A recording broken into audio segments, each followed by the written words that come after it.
Welcome back. Time now is 6:44. Farmers and gardeners know the right seed can make a world of difference.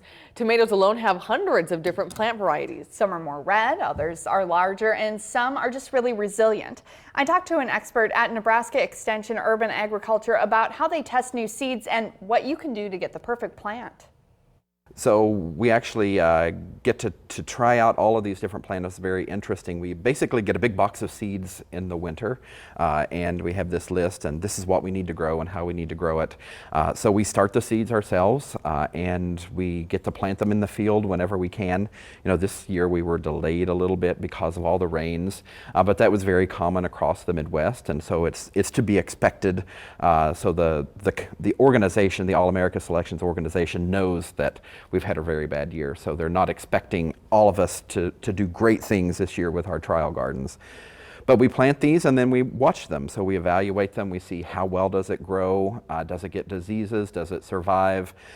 Some trial sites are very good at maintaining. I went to one when I was in Chicago, and it's very beautifully manicured. There's a staff that takes care of it every day. It's sort of like a plant resort for them. Mine are at the farm, and I come see them every 2 weeks, and they get whatever treatment that we need to do, but they're very tough by the time they're done. So I know that they've done well. So why do we have these test sites? So we have these test sites because a lot of people think, well, you go to the store and you buy a packet of seeds or you buy a plant and they're all the same. Right. I just go and buy a tomato, or I go and buy a zinnia, and I think that they all do just as well, but they may not actually perform that well in your home garden. There's lots of different things like the environment that affect them, and then their genetics. So how well are they actually predispositioned to perform? And then, they only do that when the environment is perfect for them. So this test actually looks at testing them all across the country. So there are many, many sites across the country. We're just one of them. Our results from the test will be added to those, and at the end of the year it will either win or not win.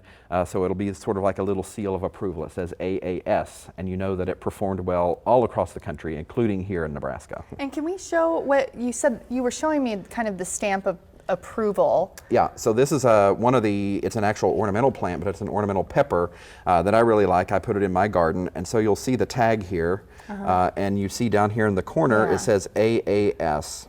And that means that this was part of the trial. This was probably, I think, a few years ago. And so it won when it was compared against 2 or 3 other ornamental peppers. And so you can see it's really interesting. This is ornamental pepper. It's called Black Pearl. And it's really interesting. So you can find that. So you can just happen upon them at the garden center. You'll say, oh, I see the AAS symbol. I know that probably does well in most gardens, so I know it'll probably do well for me. Maybe I should try it. If you specifically want to look for the ones that are in the trial that have won, you can go to the All America Selections website. Just Google All America Selections, and they maintain a list. So you can either just look at it by year, like what won last year, the year before, or you can say, I'm looking for a green bean. Which ones have won All America Selections? And there's a database that you can search and see what won. And they go all the way back to the start in 1932. Professor Porter is teaching an interactive class on urban agriculture, which includes building a hydroponic system. That class starts August 27th and wraps up in December.